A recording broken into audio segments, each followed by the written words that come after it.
Hello friends, आप सभी का स्वागत है हमारे YouTube channel smart study classes में।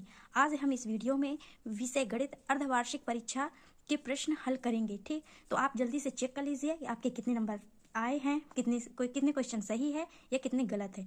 तो चलिए स्टार्ट करते हैं और प्लीज़ इस चैनल को सब्सक्राइब कर लीजिए जिससे इससे रिलेटेड आपको और भी वीडियो मिल सके। तो हमारा पहला क्वेश्चन है, सही विकल्प चुनकर लिखिए। किसी संख्या के अंकों का योग एक अंक प्राप्त होने तक करते हैं, यह कहलाता है। तो हम वीडियो में पढ़ चुके हैं, किसी संख्या के अंकों का योग एक अंक प्राप्त होने तक करते हैं, क्या कहलाता है? विजांक कहलाता है। ठीक है, इसका क्वेश्चन आंसर क्या हो जाएगा? विजांक। फिर संख्या 4852 का विजांक क्या होगा? तो हम इसका विजांक क्या हो जाएगा? इसका विजांक हो जाएगा 1। ठीक, जब हम इसको आपस में जोड़ के निकालेंगे तो कितना आ जाएगा? 1 आ जाएगा। अब है, वैदिक गणित में सूत्र होते हैं। वैदिक गणित में सूत्र कितने होते हैं? 16। इसका आंसर कौन सा हो जाएगा? दूसरा number 16।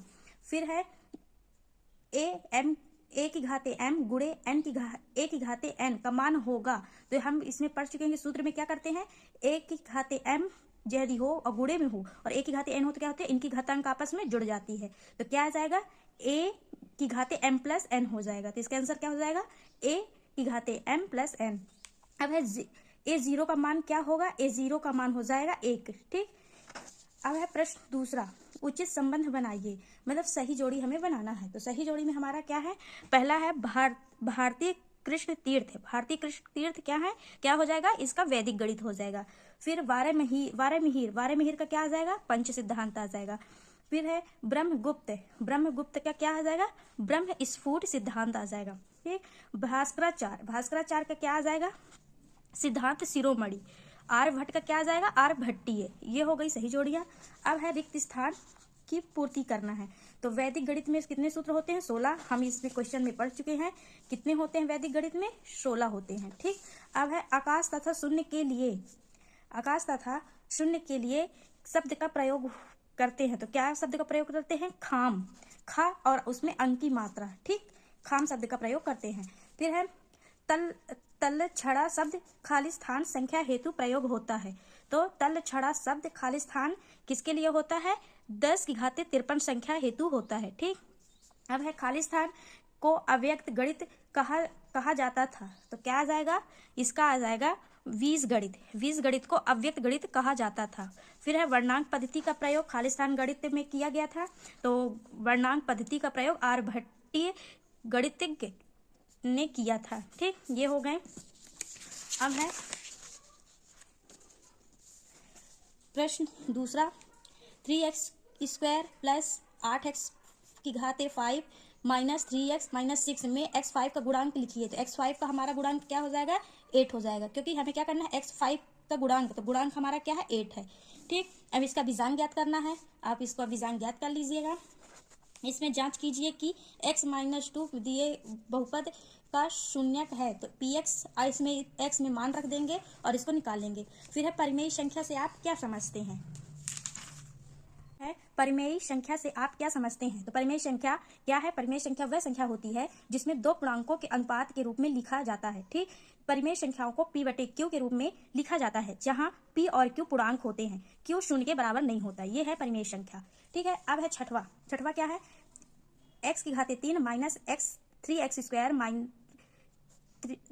7x³ minus 3x² plus 2 में x² माइनस 5x प्लस 2 को जोड़िए। इनको आपस में जोड़ना है, आप जोड़ लीजिएगा। ठीक है, आप इसको सरल करना है। तो सरल कीजिए, सरल क्या कीजिए? 5√7 प्लस 11√7। तो इसको हम कैसे जोड़ेंगे? इसको हम क्या करेंगे कि जैसे यहाँ पास मैं लिख के दिखा देती हूँ, 5√7 प्लस 11√7। तो हम इनको आपस में जोड़ेंगे। तो हम एक ही ले लेते हैं √7, क्योंकि बार बार नहीं लेंगे। तो 5 प्लस 11। ठीक, हम इनको आपस में जोड़ेंगे तो कितना आ जाएगा? 16√7। यही हमारा आंसर है। ठीक, अब है मान ज्ञात कीजिए। मान ज्ञात करने के लिए हम क्या करेंगे? इसको मान ज्ञात करने के लिए हम क्या है? 1/2 की घाते -5। ठीक, ये है, देख लीजिए, ये है। तो इसको हम क्या करेंगे? ये माइनस पहले हमें खत्म करना पड़ेगा। तो खत्म करने के लिए हम क्या करेंगे? इसको उल्टा कर देंगे। ये 1/2 लिखा है ना, हम इसको 2/1 कर देंगे। 2/1। ठीक, तब ये 1 का तो कोई महत्व नहीं है। ठीक, तो हम क्या करेंगे? 2। यही हमारा सॉरी ये 5 इधर आ जाएगा। ठीक, तो अब दो का तो एक का तो कोई महत्व नहीं है, गुणा कितना भी करेंगे नहीं आएगा। दो की घाते कितना है 5, तो 5 बार हम दो का गुणा करा देंगे, 2 गुणे 2 गुणे 2 गुणे 2 ये। अब इनका हम क्या करेंगे, गुणा कर लेंगे आपस में, तो 2 दूनी 4, 4 दूनी 8, 8 दूनी 16, 16 दूनी 32, 32 हमारा आंसर हो जाएगा। ठीक, अब है 9वां, जांच कीजिए कि 205 में 7 से विभाजित होगा। क्या करना है, अब हमें जांच करना है। कैसे जांच करना है कि 205 से 7 विभाजित होगा, तो कैसे हम इसको जांच करेंगे, मैं इसका दिखा देती हूँ आपको।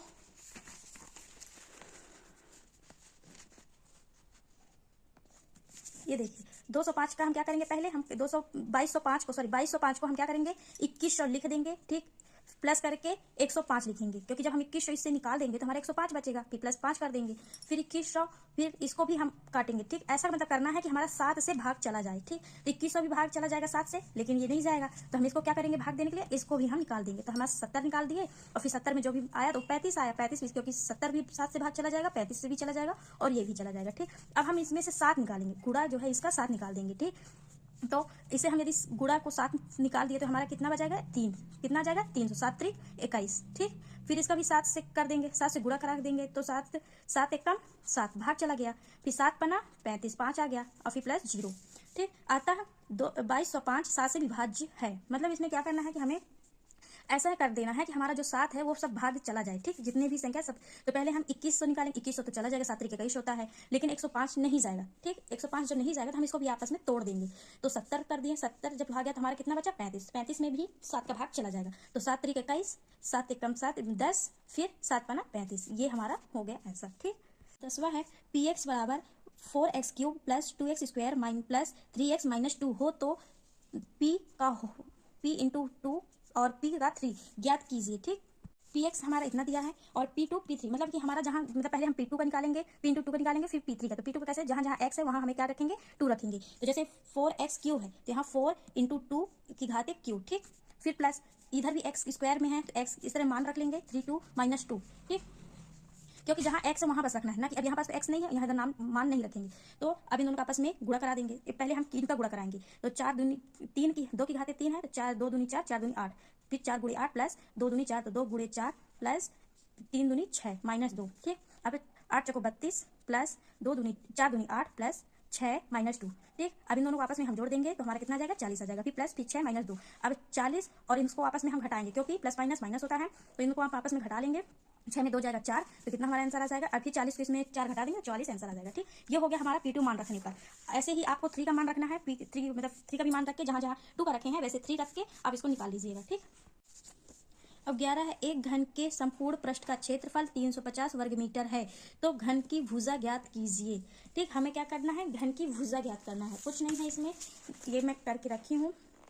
पहले हमें घन के संपूर्ण क्षेत्रफल निकालेंगे, तो संपूर्ण क्षेत्रफल का सूत्र क्या होता है, 6a स्क्वायर। ठीक, 6a स्क्वायर हमारा संपूर्ण कितना दिया है, 1350 दिया है, फिर 6 को हम इधर लाएंगे, तो a स्क्वायर बराबर 1350 बटे 6, इसको काटेंगे तो हमारा कितना आ जाएगा 225। अब 225 स्क्वायर में है तो हमें a लाना है, तो इधर हम स्क्वायर इसको तोड़ेंगे। ठीक, तो कितना आ जाएगा, इसको तोड़ेंगे तो 15 गुणे 15 करके ये हमारा 225 आ गया, 15 का ये तोड़ है।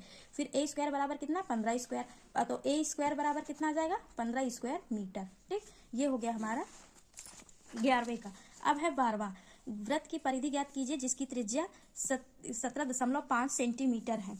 तो इसमें कुछ नहीं है, पहले हम वृत्त की परिधि का सूत्र लिखेंगे। वृत्त की परिधि का सूत्र होता है 2πr। ये देखें, पहले वृत्त की त्रिज्या 7.5, वृत्त की परिधि 2πr। ठीक, तो 2πr में मान रख देंगे, 2 गुणे पाई का मान होता है 22/7 गुणे 7.5। ठीक, अब इसको आपस में काट देंगे तो हमारा कितना आ जाएगा 110 सेंटीमीटर, यही वृत्त की परिधि है। ठीक, अब है प्रश्न 13, मान ज्ञात कीजिए। तो इसमें मान ज्ञात करने के लिए हम क्या करेंगे, इसमें हमें मान ज्ञात करने के लिए इसमें जैसे ये है ना 1500 625, तो हमें इसको ऐसे मतलब ये कितने बार में, 6 बार में, कौन से पहाड़े में 6 बार में ये आंसर आएगा। ठीक, ये 1525 ऐसा कौन सा गुणा है जिसमें हमें करने, तो हम क्या करेंगे 5 गुणे 5 गुणे 5 गुणे 5, जब हम 6 बार करेंगे तब हमारा ये 1525 आएगा। तो हम क्या कर देंगे 5 की घाते 6 लिखे कोष्टक और 1/6 लिखेंगे, 6 6 जब कट जाएगा तब हमारा 5 आएगा। जैसे इसमें हम किए हैं ये 15,625 1/6, तो हम 5 की घाते 6 लिख के इसको आपस में काटेंगे तो हमारा आ जाएगा 5 आंसर। ठीक, ऐसे ही इनको दशमलव में बदलना है तो बदलिएगा। फिर इसमें है 15 में ABC की रचना कीजिए, जिसमें ABC 5 centimetre, B 90 centimetre, AB plus AC, इसमें जैसे जैसे करेंगे वैसे रचना कर लीजिएगा। फिर है सूत्र एकाधिकेन पूर्ण की सहायता से हल कीजिए। तो इसमें कुछ नहीं है, एक अधिक करके। ठीक, जैसे ये 60 है ना, तो इसको 61 पहले हम उत्तर का बायां पक्ष में लेंगे, उत्तर के बाएं पक्ष में 603 है तो 603 में एक अधिक करेंगे 60 गुणे 61 गुणे 60, फिर जितना आंसर आएगा फिर उसके बाद इकाइयों का गुणा करेंगे 7 और 3 का। ठीक, जैसे ये मैं की हूँ, जैसे ये है उत्तर का बायां भाग 60 का एक अधिक गुणे 60। ठीक, तो 61 गुणे 60 ये 3660 आया। फिर उत्तर का दायां भाग बराबर इकाइयों का गुणनफल, तो 3 गुणे 7 बराबर 21, यही हमारा आंसर। फिर इन तीनों को लिख देंगे 600 300 मतलब 3660 और 21, यही हमारा क्या है आंसर है।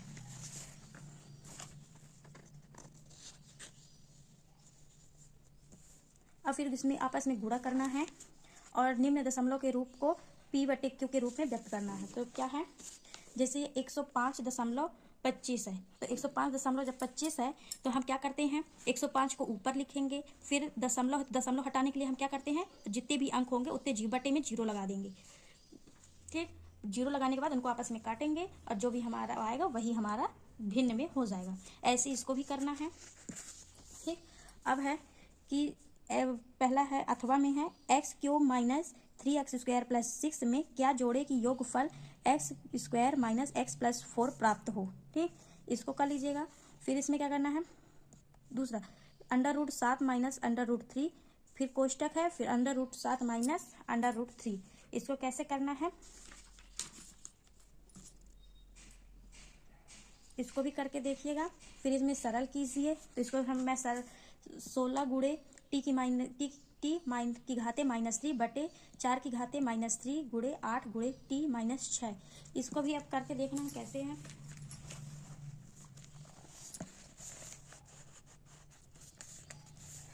इसको हम 16 गुणे 1 बटे t कर सकते हैं, क्योंकि हमें माइनस हटाना है, तो माइनस हटाने के लिए हम क्या करेंगे इसको बटे में कर देंगे। ठीक, फिर जैसे इसमें भी माइनस, इसको भी बटे में 1/4 की घाते 3 गुणे 8 गुणे, इसमें भी माइनस है 1/6। ठीक, अब 16 गुणे, अब हम क्या करेंगे जो टी वाले हैं ना उनको हम ऊपर ले लेंगे और जो संख्या है उनको नीचे कर देंगे। तो क्या है 16 गुणे, इधर टी है, ये टी की घाते 6 है तो इसको भी हम ऊपर कर देंगे, तो क्या हमारा आ जाएगा टी की घाते 6 गुणे, अब ये जो 4 है ना 4 को हम ऊपर लिख लेंगे 4 की घाते 3 बटे 8 और फिर टी को नीचे कर दिए। ठीक, अब इसमें इनको हम आप तोड़ दिए, क्या है से 4 2 8 8 दूनी 16। ठीक, तो इसको हम क्या किए हैं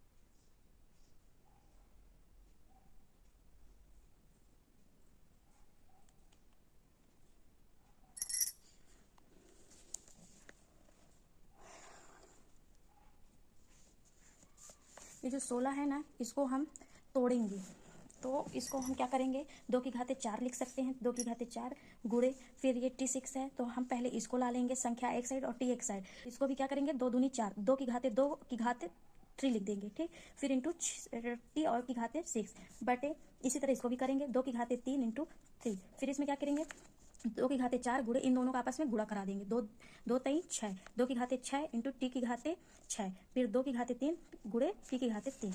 अब इसमें क्या है, इन जब ये दोनों सेम है तो हम इनको एक ले लेंगे, मतलब बाहर कर देंगे और ये आपस में जुड़ जाएंगी। तो 4 + 6 हो जाएगा गुणे टी की, फिर ये 2 वही इसी को ले लेंगे, फिर जब इन दोनों गुणेगा तो 2 की घाते 10 हो जाएगा, टी 6 हो जाएगा और 2 3 हो जाएगा और टी की घाते 3 हो जाएगा। तो इसमें से ये घट जाएगा तो कितना हमारा बच जाएगा, ये देखिए जैसे इसमें है तो ये 2 से 2 तो हो जाएगा, ठीक। 2 की घाते फिर क्या करेंगे, टी जो है ना 2 की 10, ये जो 3 है ना तो ये घट जाएगा, ठीक। 10 की घाते 10 में 3 घट जाएगा, इस तरह गुणे टी की घाते इन दोनों को भी हम आपस में घटा लेंगे। तो हमारा क्या आ जाएगा, 2 की घाते 7 गुणे टी की घाते 3, ठीक। तो हम 2 का 7 बार गुणा करा देंगे तो हमारा 128 टी की घाते 3 आंसर आ जाएगा, ठीक है। अब है 19 का, एक वृत्त की त्रिज्या 3 मीटर है, दूसरे वृत्त की त्रिज्या क्या होगी जिसका क्षेत्रफल पहले वृत्त के क्षेत्रफल का 9 गुना हो। तो हम इसमें क्या करेंगे, पहले वृत्त की त्रिज्या निकालेंगे। पहले वृत्त की त्रिज्या हमारी क्या है, 3 है, ठीक। तो हम इसे लिखेंगे पहले वृत्त की त्रिज्या r1 बराबर 3 मीटर, मान लेते हैं कि दूसरे वृत्त की त्रिज्या r2। पहले वृत्त का क्षेत्रफल पाई आर स्क्वायर बराबर, तो पाई r1 स्क्वायर, दूसरे वृत्त का क्षेत्रफल क्या आ जाएगा, पाई r2 स्क्वायर, ठीक। पुनः दूसरे वृत्त का क्षेत्रफल बराबर क्या दिया है क्वेश्चन में, हमारे क्वेश्चन में दिया है दूसरे वृत्त की त्रिज्या क्या होगी जिसका क्षेत्रफल पहले वृत्त की त्रिज्या से 9 गुना है। तो हम गुणा कराएंगे, यही गुणा करा देंगे। पहले वृत्त की त्रिज्या 9 दुगनी है, मतलब 9 गुना है, तो पाई r2 को इसमें हम मान रख देंगे तो हमारा 9 गुणे r1 का स्क्वायर, ठीक। पाई से पाई हमारा कट जाएगा तो हमारा क्या आ जाएगा, पाई r2 बराबर 9 गुणे 3 की घाते 2। फिर इसमें 3 तरह का 9 हो जाएगा तो 9 के गुणे 9 और r2 स्क्वायर बराबर 81, तो r2 इसको हम काट देंगे तो 9 आ जाएगा। तो दूसरे वृत्त की त्रिज्या हो जाएगी 9 मीटर, ठीक। वृत्त के त्रिज्यखंड का क्षेत्रफल वृत्त के क्षेत्रफल का 1/6 है, तो त्रिज्यखंड का कोण ज्ञात करना है, ठीक। तो कोण ज्ञात करने के लिए ये है त्रिज्यखंड का कोण बराबर थीटा, वृत्त की त्रिज्या r, त्रिज्यखंड का क्षेत्रफल बराबर 1/6 गुणे वृत्त का क्षेत्रफल, तो थीटा बटे 360 गुणे पाई स्क्वायर, फिर बराबर 1/6 गुणे पाई r स्क्वायर, ठीक। थीटा बराबर पाई r स्क्वायर बटे 6, तो गुणे 360 बटे पाई r स्क्वायर, तो 6 से ये कट जाएगा तो 60 आ जाएगा। तो थीटा का मान कितना हो जाएगा, थीटा का मान हो जाएगा 60 डिग्री, ठीक। हमसे 60 डिग्री कोण पूछा है तो 60 डिग्री कोण आ जाएगा। अब है क्या है, एक घनाभ का आयतन 1200 सेंटीमीटर घन सेंटीमीटर है, लंबाई 15 सेंटीमीटर, चौड़ाई 10 सेंटीमीटर, तो ऊंचाई ज्ञात करना है। ये है घनाभ का आयतन 1200 सेंटीमीटर, लंबाई 15 सेंटीमीटर, चौड़ाई 10 सेंटीमीटर, ऊंचाई ज्ञात करना है। तो घनाभ का आयतन बराबर लंबाई गुणे चौड़ाई गुणे ऊंचाई, तो 1200 बराबर 15 गुणे 10 गुणे एच को हम इधर लाएंगे तो 1200 15 गुणे 10 बटे में आ जाएगा 8, इसको जब हम काटेंगे ना 800 सेंटीमीटर आ जाएगा, ठीक। अब है फिर 8 सेंटीमीटर लंबा, 6 सेंटीमीटर चौड़ा और 3 सेंटीमीटर गहरा घनाभकार का गड्ढा खुदवाने में 30 रुपये प्रति घन मीटर से होने वाला व्यय खर्चा ज्ञात करना। मतलब कितना है, 8 मीटर लंबा है, 6 मीटर चौड़ा है और 3 मीटर गहरा है, तो हमें इसको पूरे खुदवाने का खर्चा कितना है वो ज्ञात करना है। और इसमें क्या बताया है कि खुदवाने में 30 रुपये प्रति घन मीटर लग रहा है, ठीक। तो हम पहले इसका ना पूरा क्या ज्ञात करेंगे, पूरे का आयतन ज्ञात करेंगे। तो इसको फिर देख लीजिए, गड्ढे की लंबाई, गड्ढे की चौड़ाई, गड्ढे की ऊंचाई, ठीक। अब घनाभ का आयतन मतलब लंबाई गुणे चौड़ाई गुणे ऊंचाई, तो इसको 144 घन मीटर आ जाएगा। तो जब क्या बताया है 1 मीटर घन खुदवाने का खर्चा कितना है, 30 है, तो 44 गुणे 30 कर देंगे। 144 घन से मीटर का खर्चा कितना है, 144 गुणे 3 4320 रुपये खर्चा है, ठीक।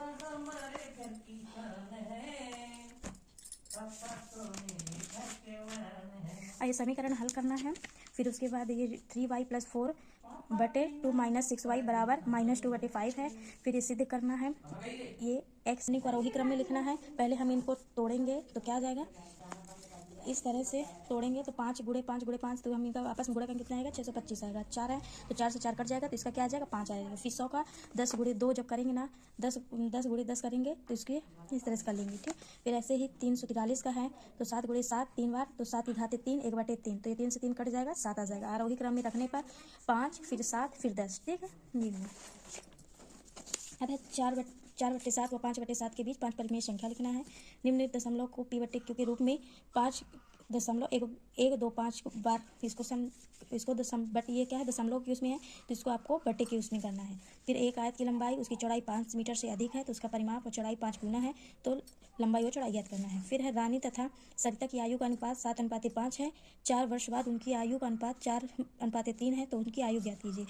25 है, यदि a और b 2 परिमेय संख्याएं हैं तो निम्न में a और b का मान ज्ञात कीजिए।